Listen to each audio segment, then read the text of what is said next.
할렐루야! 우리를 사랑하시는 예수님의 이름으로 축복하고 환영합니다. 오늘 성경 본문은 누가복음 1장 57절에서 80절 말씀입니다. 제목을 함께 읽어볼까요? 시작! 하나님이 알려주고 싶어 하시는 것. 네, 오늘 본문을 오디오로 함께 들어보도록 할게요.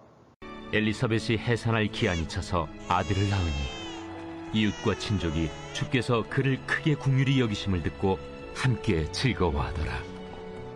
8일이 되매 아이를 할례하러 와서 그 아버지의 이름을 따라 사가랴라 하고자 하더니 그 어머니가 대답하여 이르되 아니라 요한이라 할 것이라.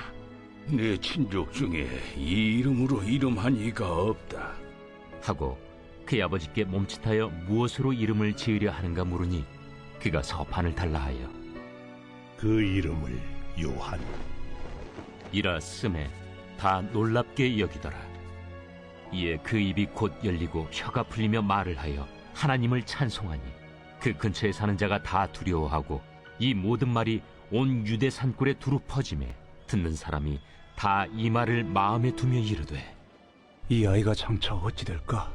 하니 이는 주의 손이 그와 함께 하심이로라. 그 부친 사가랴가 성령의 충만함을 받아 예언하여 이르되 찬송하리로다 주 이스라엘의 하나님이여. 그 백성을 돌보사 속량하시며 우리를 위하여 구원의 뿔을 그 종 다윗의 집에 일으키셨으니 이것은 주께서 예로부터 거룩한 선지자의 입으로 말씀하신 바와 같이 우리 원수에게서와 우리를 미워하는 모든 자의 손에서 구원하시는 일이라. 우리 조상을 긍휼히 여기시며 그 거룩한 언약을 기억하셨으니 곧 우리 조상 아브라함에게 하신 맹세라. 우리가 원수의 손에서 건지심을 받고 종신토록 주의 앞에서 성결과 의로 두려움이 없이 섬기게 하리라 하셨도다. 이 아이여, 내가 지극히 높으신 이의 선지자라 일컬음을 받고 주 앞에 앞서가서 그 길을 준비하여 주의 백성에게 그 죄 사함으로 말미암는 구원을 알게 하리니 이는 우리 하나님의 긍휼로 인함이라. 이로써 돋는 해가 위로부터 우리에게 임하여 어둠과 죽음의 그늘에 앉은 자에게 비치고 우리 발을 평강의 길로 인도하시리로다. 아이가 자라며 심령이 강하여지며 이스라엘에게 나타나는 날까지 빈 들에 있으니라. 여러분, 혹시 여러분이 알고 있는 것을 다른 사람에게 알려주고 싶어 하는 것이 있나요? 한 달 넘게 뉴스는 온통 코로나로 도배되어 있는데 국가에서도 알고 있는 코로나 예방법을 사람들에게 알려주기 위해서 뉴스를 통해서 말해주고 있지 않습니까? 예를 들면 사회적 거리두기라든지 마스크를 쓰고 다니라든지 손 소독을 자주 하고 손 접촉을 하지 말라든지 하나님도 우리에게 알려주고 싶어 하는 것이 있으세요. 오늘 나눌 이야기에서 함께 살펴보도록 할게요. 오늘 본문 내용을 크게 세 가지로 요약을 하면 이래요. 첫 번째는 요한이 태어나는 이야기예요. 천사의 예고대로 임신한 엘리사벳은 아들을 출산해요. 그동안 남편 사가랴는 벙어리로 있다가 아들의 이름은 요한이다 라고 쓰자 혀가 풀려 말을 할 수 있게 되고 하나님을 찬양합니다. 두 번째는 사가랴가 예언을 하는데 두 가지 예언을 해요. 하나는 아브라함과 언약하신 하나님이 구원의 뿔을 세워주셨는데 그것은 우리를 구원하시기 위함이라는 것이고, 또 하나는 태어난 요한이 그 구원의 뿔이신 예수님의 길을 준비하게 될 것이다 라는 거예요. 세 번째는 태어난 요한은 몸과 마음이 굳세게 자랐다라는 내용이에요. 임신 못한다고 알려졌던 엘리사벳이 천사의 말대로 임신을 하였고 천사의 말대로 정말 아들이 태어났어요. 이스라엘 사람들은 아들이 태어나면 태어난 지 8일에 할례를 행해요. 할례란 오늘날 포경수술과 같아요. 할례를 왜 생후 8일째 하느냐면 하나님이 아브라함과 신 언약의 표시로 8일째 할례를 행하도록 하셨어요. 할례를 행하여라. 이것이 나와 너희 사이에 맺은 언약의 표시가 될 것이다 라고 말입니다.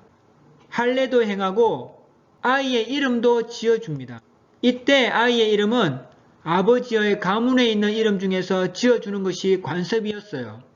우리나라도 이름을 짓는 관습이 있는데 돌림자를 써서 이름을 지었잖아요. 목사님의 경우는 밀양손씨 추천공파라서 아버지는 영자돌림, 목사님은 식자돌림, 아들은 병자돌림으로 이름을 지어요.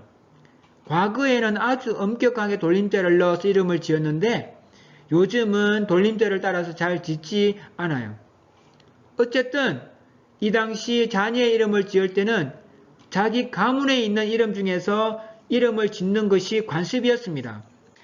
그래서 친척들이 사가랴의 아들 이름을 제사장인 아버지의 이름을 따라서 사가랴라고 하자고 했어요.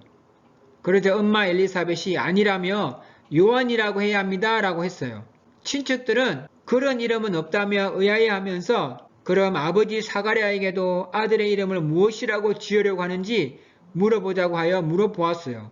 알다시피 사가랴는 천사의 말을 믿지 못해 벙어리 되었잖아요. 그래서 사가랴는 적는 것을 달라고 해서는 그의 이름은 요한입니다 라고 적었어요. 주변 친척들이 귀하게 태어난 아들을 보고 간섭대로 아이의 이름을 사가랴라고 짓자고 했을 때 부모로서 그렇게 할 수 있지 않았을까요? 그런데 엘리사벳과 사가랴는 자녀의 이름을 관습대로 짓지 않고 왜 요한이라고 지었을까요? 부모의 의도와 상관없이 주변 군중심리 때문에 아이의 이름을 사가랴로 지을 수도 있었을 거예요. 군중심리가 참 무서워요. 우리가 맞다고 알고 있는 것을 주변 사람들이 다 짜고서 틀리다라고 강하게 얘기한다면 맞다고 알고 있는 것에 대해 우리는 의심을 하게 되거든요. 그런데 사가랴와 엘리사벳은 관습을 따라 이름을 지어야 한다고 하는 군중심리에 휘둘리지 않았어요. 하지만 처음부터 이런 힘이 있었던 것은 아닙니다. 누가복음 1장 13절을 보면 제사장 사가랴가 하나님 앞에서 제사를 드리던 중에 천사가 나타났잖아요. 그리고는 사가랴에게 내 아내 엘리사벳이 아들을 낳을 것인데 그 이름을 요한이라고 하여라고 하였거든요. 사가랴는 천사의 이 말을 믿었을까요? 아니죠. 안 믿었어요. 아니 못 믿었어요. 왜냐하면 자기와 아내의 나이가 많아서 아이를 낳을 수 없다고 생각하고 있었거든요. 사가랴는 과거에 했던 자신의 기도가 응답되어 아들을 낳을 것이라고 하나님의 말씀을 전해준 천사의 말을 믿지 못했습니다. 그런데 지금 아들의 이름을 지으면서 관습대로 이름을 짓지 않고 하나님의 말씀을 따라 요한이라고 지었는데 사가랴가 어떻게 해서 이렇게 바뀌었을까요? 믿지 못하던 사람이 어떻게 해서 하나님 말씀을 믿고 그 말씀을 따라 요한이라고 이름 짓는 사람으로 바뀌었을까요? 관습과 하나님의 말씀이 서로 일치하면 좋지만 오늘 본문처럼 그렇지 않고 충돌이 일어나면 어떻게 해야 할까요? 하나님의 말씀을 따라야 한다는 것은 알지만 실제로는 사람의 육신적인 힘으로는 하기 힘든 일입니다. 사가랴가 관습이 아니라 하나님의 말씀을 따라 아이의 이름을 요한이라고 지을 수 있었던 힘, 그 에너지는 어디에서 생겼을까요? 그것은 하나님이 사가랴에게 주신 하나님의 표시였습니다. 하나님이 주신 이 표징이 사가랴의 몸에 10개월 동안 함께 했습니다. 사가랴야, 너는 아내가 나이가 많다고 아들을 낳지 못할 것이라고 말했지만 하나님의 말씀은 반드시 이루어진다라는 사실을 너에게 표시로 먼저 보여줄게 라고 하시는 것처럼 하나님이 사람에게 주신 표시가 바로 벙어리가 되는 것이었습니다. 표징은 사가랴에게만 하나님의 말씀을 따를 수 있는 힘을 준 것이 아닙니다. 성경을 보면 겁이 많게 보였던 기드온이라는 사람은 하나님이 그를 통해서 이스라엘 자손들을 미디안의 손에서 건지시고자 하셨을 때 처음에는 못한다고 거부를 했습니다. 하지만 하나님이 다시 너를 통해 미디안을 칠 것이다 라고 하시자 기드온은 말씀하시는 분이 하나님이시라는 표징을 보여주십시오 라고 요청을 했습니다. 그래서 하나님은 기드온이 가지고 온 재물을 바위에서 불이 나와서 다 불살랐습니다. 그래도 기드온은 불안하고 걱정되어서 다시 하나님께 표징을 2번 더 구했고 하나님은 다 응답해 주셨습니다. 그제서야 기드온은 하나님이 나를 통해 미디안을 치고 이스라엘을 구원을 하시겠다는 확신을 가지고 하나님의 말씀을 따르게 되었습니다. 여러분, 모세는 어땠습니까? 모세도 하나님이 그를 통해 이스라엘 자손들을 애굽에서 건져내겠다고 하셨을 때 모세도 이런저런 핑계를 대면서 못하겠습니다 라고 했습니다. 그러자 하나님께서 모세에게 표징을 주셨습니다. 지팡이를 뱀으로 만드는 표징과 손을 가슴에 넣었을 때 나병이 생기게 하시고 다시 고쳐주시는 표징을 주셨습니다. 결국 모세는 하나님이 주신 표징들을 힘입어 하나님의 말씀을 따를 수 있게 되었습니다. 우리도 처음부터 하나님의 말씀을 따르는 것이 쉽지 않을 수 있습니다. 그러나 하나님이 주시는 표징은 우리가 하나님의 말씀을 따를 수 있도록 힘을 보태어 줄 수 있습니다. 우리의 힘만으로는 하나님의 말씀을 따르기가 불가능합니다. 사가랴에게도 하나님이 주신 표징이 관습을 깨고 하나님의 말씀을 따를 수 있는 힘이 되어 주었습니다. 만약 여러분도 하나님의 말씀을 따르기를 원한다면 하나님, 저에게도 표징을 주십시오 라고 기도할 수 있을 거예요. 아들의 이름을 요한이다 라고 쓰자 사가랴의 혀가 풀려 말을 하게 되었고 하나님은 그를 성령 충만하게 하셔서 예언을 하게 하셨어요. 앞에서는 엘리사벳이 마리아의 문안 인사를 받자 성령 충만하여 예언을 했는데 오늘은 사가랴가 성령 충만하여 예언을 합니다. 예언한 첫 번째 내용은 하나님이 우리를 구원하실 것이다 라는 거예요. 왜냐하면 하나님이 아브라함과 언약을 하셨기 때문입니다. 그래서 우리를 구원하시기 위해서 구원의 뿌리신 예수님을 보내주셨습니다. 예언한 2번째 내용은 태어난 지 8일이 된 요한이 장차 어떤 일을 할 것인가에 대한 예언입니다. 이 요한을 다른 요한이라는 사람과 구분하기 위해서 침례 요한이라고 하는데 지금 하나님은 사가랴의 예언을 통해서 장차 선지자로 불려질 침례 요한이 예수님의 길을 준비할 것이라고 말씀하세요. 이 예언은 하나님이 우리를 구원하시기 위해 예수님을 준비하고 계시다는 것을 알려주고 계세요. 그러니 예수님은 스프라이즈라고 하시면서 혜성처럼 갑자기 나타나신 분이 아니세요. 지난 시간에 살펴보았던 것처럼 예수님 태어나시기 1000년 전에도 700년 전에도 예언되어 온 분이세요. 그렇기 때문에 예수님은 예수님을 추종하던 사람들이 만들어낸 인물이나 신이 결코 아닙니다.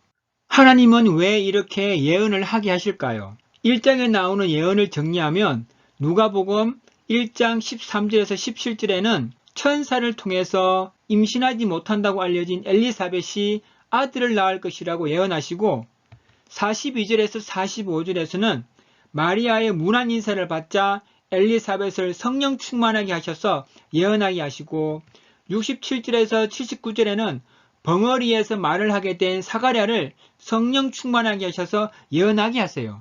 이렇게 1장에서만 무려 3번씩이나 예언이 나옵니다. 하나님은 사람들에게 예언을 왜 들려주시는 것일까요? 그것은 하나님이 우리에게 알려주고 싶어 하시는 것이 있기 때문이에요. 만약 예언을 하지 않고 무엇인가 이루어졌을 때 사람들은 그것이 우연히 일어난 일이라고 하지 않을까요? 하지만 하나님이 먼저 예언을 하신 후 그것을 이루신다면 그 일은 우연히 이루어진 것이 아니라 하나님이 이루신 일임을 분명하게 알게 되지 않을까요? 출애굽기 8장 22절에서는 이로 말미암아 내가 여호와인 줄을 네가 알게 될 것이다 라고 하세요. 출애굽기 31장 13절에서는 이는 표징이니 나는 너희를 거룩하게 하는 여호와인 줄 너희가 알게 함이라. 즉 하나님이 말씀하신 것, 하나님이 예언하게 하신 것이 이루어짐을 통해서 봐라 내가 여호와니라 라고 보여주길 바라시는 것 같아요. 하나님은 천사나 엘리사벳이나 사가랴를 통해 예언하신 것들이 이루어졌을 때에 그것을 이루신 분이 바로 여호와 하나님이심을 알기 원하시는 거예요. 오늘 본문을 통해서 만나게 되는 하나님은 어떤 분이신가요? 예언의 말씀을 하시고서 그 예언의 말씀대로 이루시는 하나님입니다. 엘리사벳이 내게 아들을 낳아줄 것이니라 라는 천사의 예언처럼 엘리사벳은 아들을 낳았습니다. 여러 예언을 통해서 침례 요한이 하게 될 일을 통해서 하나님은 구원자 예수님을 준비해 오고 계셨음을 알려주고 계세요. 그래서 예수님은 추종자들이 만들어낸 신이 아니라는 것입니다. 하나님은 예언들을 하나하나 이루어 가시는 것을 보여주시면서 이 모든 것을 이루시는 분이 여호와 하나님이심을 알기를 원하세요. 하나님은 우리를 구원하시기 위해서 구원자 예수님을 어느 날 갑자기 보내주신 것이 아니라 혹은 누군가가 꿈에서 만들어낸 신적인 존재가 아니라 오래전부터 꾸준히 하나님의 사람들을 통해 예언되어 오신 분이 예수님이라는 사실을 알려주고 계세요. 바라옵기는 엘리사벳과 사가랴를 성령 충만하게 하셔서 하나님의 약속을 보게 하시고 예언하게 하셨던 것처럼 하나님께서 저와 여러분을 성령 충만하게 하셔서 하나님이 이미 이루어 놓으신 구원을 믿게 하시고 그 하나님을 찬양할 수 있게 되시기를 주님의 이름으로 축복하며 기도드립니다. 오늘도 목사님이 여러분을 위해 기도해 드릴게요. 기도하기 전에 코로나를 향해 선포하고 명령한 후에 기도하기를 원해요. 이것을 선포하고 명령하는 모든 이들이 코로나로부터 하나님이 보호하시는 것을 경험하게 되기를 바랍니다. 함께 명령할게요. 우리를 두렵게 하는 코로나는 예수님 이름으로 명하노니 썩 떠날지어다. 다시 한번. 우리를 두렵게 하는 코로나는 예수님 이름으로 명하노니 썩 떠날지어다. 기도하겠습니다. 하나님, 우리는 연약한 존재입니다. 하나님의 말씀보다 사가랴처럼 나이가 들면 임신할 수 없다고 아들을 낳을 것이라는 하나님의 말씀보다 눈에 보이는 물리적인 생리적인 상태를 더 잘 믿으며 살아가는 존재들입니다. 이런 우리의 연약함을 불쌍히 여겨 주옵소서. 그래서 우리의 육적인 눈이 아닌 하나님이 성령으로 보게 하시는 영적인 눈과 미리 말하게 하시는 성령의 예언의 입으로 하나님의 말씀을 믿으며 살게 하옵소서. 믿지 못해 벙어리가 되었던 사가랴가 아들의 이름을 사가랴라고 짓자고 하는 주변의 여러 소리에도 불구하고 무리의 소리나 관습에서 벗어나 요한이라고 하라는 10개월 전 천사로 전해진 하나님의 말씀을 따를 수 있었던 힘을 저희에게도 허락하여 주옵소서. 사가랴가 육신의 눈으로 갓 태어난 요한을 보면 겨우 태어난 지 8일밖에 되지 않는 가난 아이지만 성령 충만한 눈으로 볼 때는 그 아이가 주의 길을 준비하는 선지자로 보여지듯이 힘들다고 하는 요즘 불안하게 만드는 온갖 뉴스들로 인해 낙심들지 아니하며 눈에 보이는 것으로만 귀에 들리는 것으로만 살지 아니하고 성령 충만하게 하심으로 주께서 보여주시고 듣게 하시는 것을 보고 듣게 하여 주옵소서. 어두울수록 작은 빛이 밝은 빛으로 비춰지듯이 나라와 세계가 온통 힘든 이 시기에 작은 빛이지만 우리 주위에 희망을 비춰줄 수 있는 빛이 될 수 있도록 우리를 사용하여 주옵소서. 우리에게 구원자가 예수님임을 알게 하시기 위해 꾸준히 예언하여 오셨던 하나님을 찬양하오며 우리를 죄에서 구원하신 예수 그리스도의 이름으로 기도드리옵나이다. 아멘. 여러분, 한 주간도 주님 안에서 강건하시고 승리하십시오. 예수님 이름으로 사랑하며 축복합니다. 너는 축복